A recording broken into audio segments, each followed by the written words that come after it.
What is going to happen next? That's the topic of our conversation today. How can you predict when your customer is going to order next?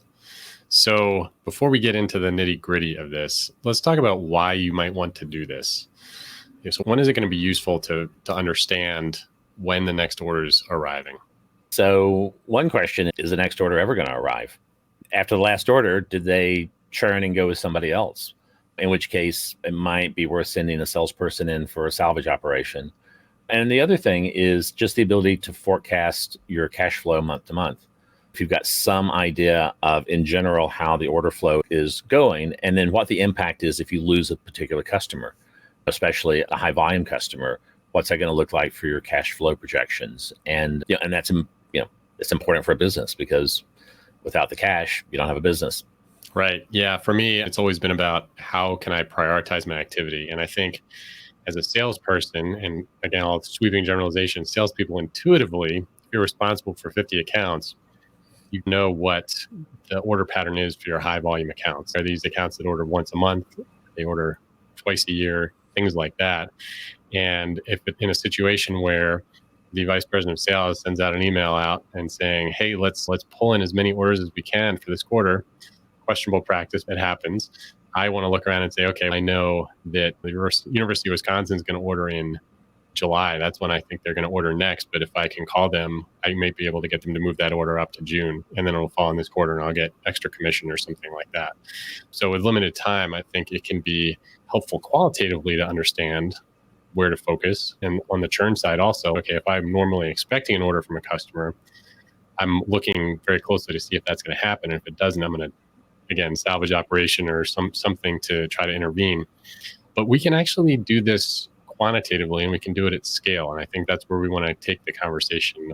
And one of the things that's interesting is there's actually been now 65 years worth of pretty good academic research, specifically on the question of how frequently do customers buy. And the seminal paper was by a guy named Andrew Ehrenberg, who did the work back in the peer-reviewed paper was published in 1959. And that original paper still holds to this day. It's been elaborated on and advanced, but the core concept in that original paper still holds. And we've got 6 decades of research looking at many different types of markets, and they all closely behave according to this model.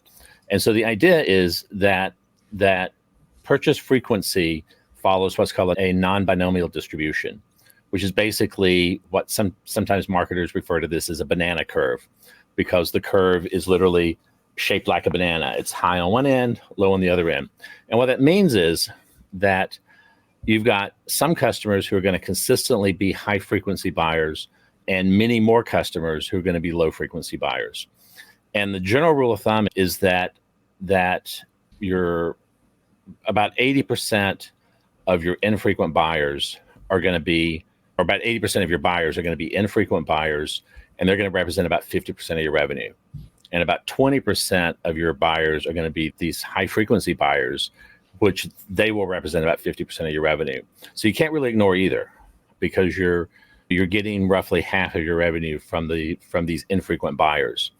But the question is, how do you predict a particular account reorder period? And basically, there are very good analytical models that you can apply to your existing data, existing historical order data, and be able to make pretty good predictions. Not perfect, but pretty good predictions for most of your accounts. And if you've got this sort of an analytical model, one of the things that you're able to do is to, again, ask questions like, how long do you wait for the dog to bark before you decide the dog isn't there anymore? How long do you go between reorders until you suspect that there's a problem with the fact that they may have churned and gone with another supplier? And so this becomes very critical in terms of sales management. If you don't know these things, you're going to be continuously blindsided, because somebody will wake up one day and say, so-and-so normally orders every month and we haven't seen them in 6 months. By 6 months, it's too late. They're all comfy and settled in with their new supplier. So the situation you just described is, again, qualitatively the easiest one to see on a spreadsheet, because if you just plot orders in columns and customers in rows, and you're looking for you're assuming all those rows order every single month, you're just looking for the empty cell. That's a really easy one to detect. At least if you're a salesperson with 50 accounts, not a problem. If you're selling microplates, pipette tips, if you're selling cell culture ware coating reagent, and as you move away from the customers that order every single month or perhaps multiple times a month, then you have that 50% of your revenue that's in a less frequent mode. It's harder to visualize that looking at blank cells on a spreadsheet. And I'll give you a specific example as well. Years ago, when I was in the oligo business, our two main product lines were oligos and synthetic peptides. The overall average reorder rate was 5 days on an oligo. Now, again, you had people that would only reorder once a month, once every 2 months, and you had people that were ordering 2 or 3 times a week. But it was a pretty steady rate of ordering oligos. Peptides, the average reorder cycle was every 6 months, because those projects, once they got the peptides in, that project was going to take some period of time to play out before they were going to be at a stage where they needed to reorder. And so you had very different project cycles that drove very different order cycles, often with the same customers, depending on the different product. So this isn't just obviously customer specific, it's what product a particular account is ordering. And so that account might be ordering a range of products. And so again, it gets a little bit more complicated in that you really need to track their reorder rate for product or product category, because they may be ordering substitutive products. But something like oligos and peptides, very different research projects, very different demands. Right. Yeah. This is where it starts to get into the realm of the messy, because even if your customer's behavior has very little variance within each customer account, you might have a situation in your product catalog and in your reporting system where let's say you have an antibody, but you sell that antibody with different concentrations or different conjugations or in different, volumes. And so you might have a customer that's ordering the 50 milligram unit of sale 1 month, and then he orders the 100 milligram unit of sale the next month. And if your system isn't structured, if your catalog isn't structured like a tree and reporting out that way, where you can set the sort of unit of analysis at the level you want, it's going to be really hard for the people in the field to do this. And 95% of salespeople are never going to do this quantitatively anyway. The 5% that are inclined to do that are going to struggle with having to manipulate the reports that they get into a format that they can analyze. And so really this is something that should be happening by the sales enablement team or by the marketing team to support the people in the field that are going to take action. Or if you're a sophisticated company and have a RevOps team, revenue operations team, that's their job. Right.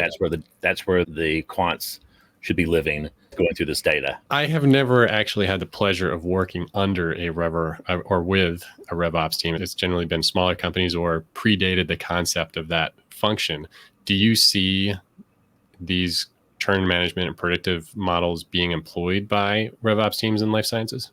I see them used by RevOps teams in many other places other than life science. Many other places, yeah. I have never seen a RevOps team in a life science company. And it's unfortunate because with the amount of data that's being generated and kept and stored, you've got an enormous amount of information that can guide very specific future actions for both marketing and for sales, just sitting in these databases.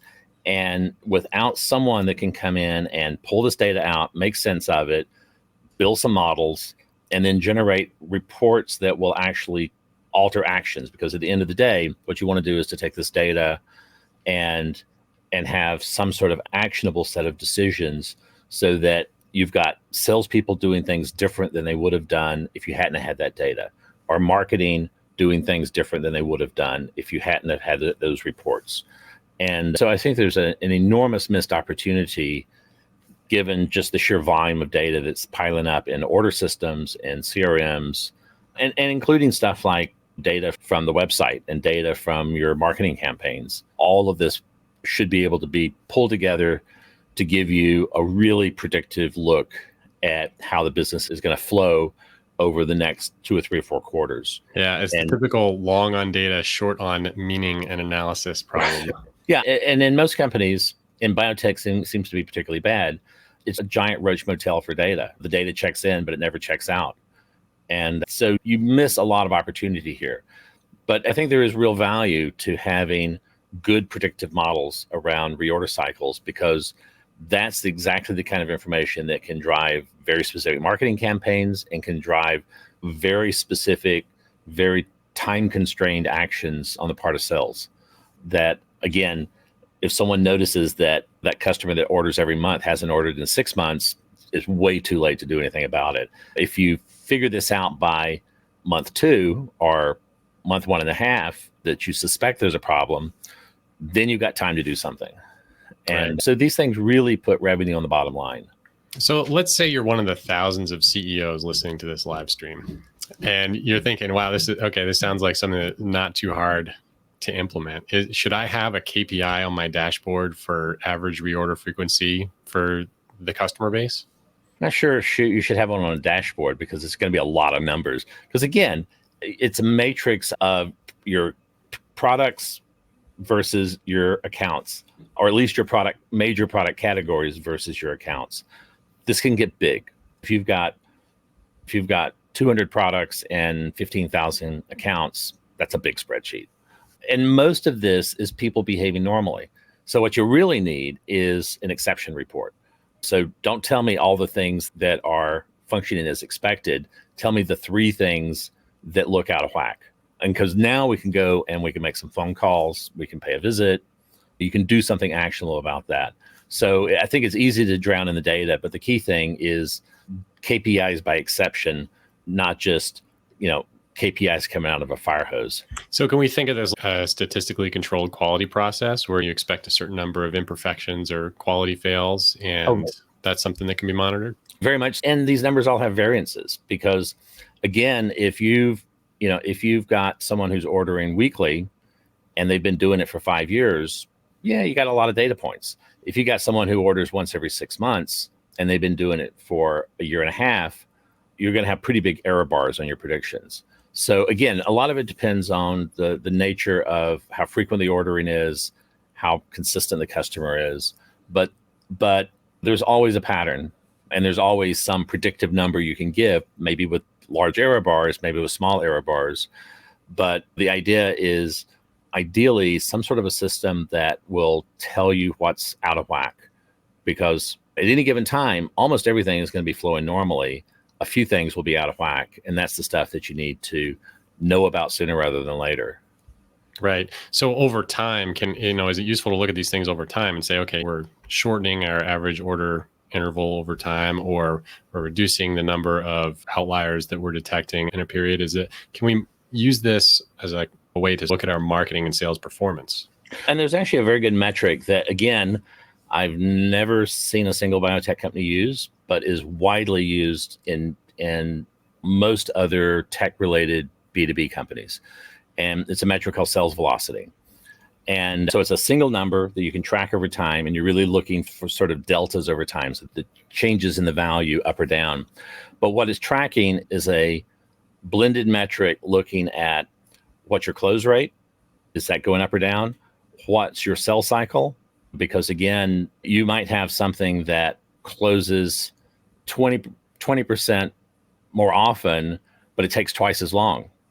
And that's probably not going to be good for the business. What's the average price? And this is especially if you're doing things where there's fluctuations in the pricing for the same product. And then, I think those are the key metrics. But the idea is you're trying to understand pricing, close rate, and close cycle for the number of opportunities that you've got in the pipeline. So this gives you prediction for cash flow, or at least for recognized revenue, not necessarily cash flow, because cash depends on how you do your collections. But certainly it gives you a sales velocity number, meaning dollars per unit of time. But baked within this is a lot of metrics that are driven both by marketing and by sales. So it makes for a very good blended KPI that gives you a 30,000 foot view of, is the overall sales and marketing effort getting better or getting worse? And so there are metrics like this that I think are very useful, that we probably should do a whole episode on, that I don't see anybody in biotech using. Yeah, I think we skew a lot more towards the qualitative aspects of marketing, which is really strange, because you have people that are quantitatively equipped and can think quantitatively but the tools just aren't really employed for that purpose. And it is partly a data management problem, right? It's not as nice as, hey, I have a spreadsheet that is like literally ready to plug into a model in some statistical software package. It is more about, I have this messy CRM or this messy accounting system that is not recording things in a way that's conducive to analysis. Right. And, but again, the data's all there. It's not that hard. I've done a lot of these projects. I've seldom had to stray beyond using Microsoft Excel, maybe with the statistical add-in package from Microsoft at the most. And if it's really large data sets, if I'm looking at tens of millions of records, then I'll use Microsoft Access. So you don't really, and occasionally I'll use R, but that's much rarer. But you can do pretty sophisticated analysis with pretty simple tools and pretty simple approaches. You just have to dive in and do it. And again, these things can be very predictive. Yeah, I mean, I use Python for data prep, and then typically the analysis, like you said, it's not so complicated that it can't be done in Excel. This is not something that requires a lot of computational power, even really much in the way of a complicated formula. It's just knowing what your parameters are and having clean data coming in. But so if somebody wants to get their feet wet with some and try their hand at this, what are some good resources to get them started on the journey? That's a good question. The main thing is take a look at what data you're collecting. Usually there's a CRM system. There's some analytics on the website. If it's been set up smartly, the analytics on the website much of it should be tied to identifiable accounts. And then there's all your ordering data. And so most companies have years worth of data squirreled away somewhere. First step is just see what you've got. Go through, pull it into spreadsheets and try to clean it up and make sense of it. And again, just start with something simple. Simply, what's the overall reorder cycle by product? And then start to break this out. What's the reorder cycle by product by customer? Again, just a simple spreadsheet. Customers across the top, products down the side, or vice versa. And so that starts to give you some basic predictive analysis. You can get more sophisticated and do individual predictive analysis with confidence intervals for your numbers for every individual account and every individual product. But that's higher level stuff. You can certainly get a lot of mileage without ever having to worry about any of those sorts of details. The other thing I think is useful to just qualitatively understand that there are predictive patterns of behavior for your individual accounts and across all of your accounts, and to have some sense of what those predictable patterns look like. And so again, we talked about the negative binomial distribution, this kind of the banana-shaped curve of buying frequency, and this idea of frequent and infrequent buyers. One of the other things that we actually touched on in the last episode is this idea that some of your customers are repertoire buyers and some are what are called subscription type buyers. Doesn't mean they're paying on a subscription. The distinction here is, am I buying a similar product from multiple vendors, or am I loyal to a single vendor? And one example is, going back to my experience in the oligo business, oligo customers tended to behave like subscription buyers, meaning that they would buy exclusively from a single supplier because they didn't want to introduce an additional independent variable into their research. So they're trying to keep certain things the same across the course of the project. But pipette tip buyers or 96 well plate buyers, they'll buy from whoever has the best deal or the best availability today. And so they're very promiscuous. They're constantly switching between various suppliers. So it's important to know whether you're selling a repertoire product or a subscription product. Do you expect loyalty? Because the problem with the subscription type customer is that when they churn, they're usually gone for good or for an awful long time. Where a lot of times, if they're already in the behavioral pattern of buying opportunistically from multiple suppliers, then there may be something that causes them to shift to another supplier, but they'll often come back on their own. It's important to understand these kind of broad behavioral patterns so that you've got some sense of the expectation. Again, if they're only buying the product from a single vendor at a time and they're gone, they're probably really gone. If they're a repertoire buyer, you may not have to do as much many of them will just show back up automatically over time. That's the best kind of customer, is the one that just shows up and buys stuff without any effort required. I know. We need more of those.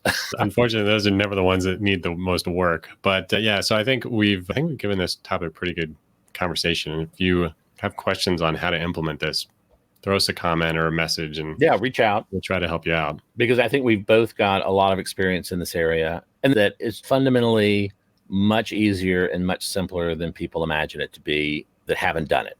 Once you've gotten in there and you've done it, it's some crank and grind, and it's some wading through messy data, because usually the data was generated in a way with no thought toward ever using it in the future. The data prep is half the battle. Yeah. Yeah.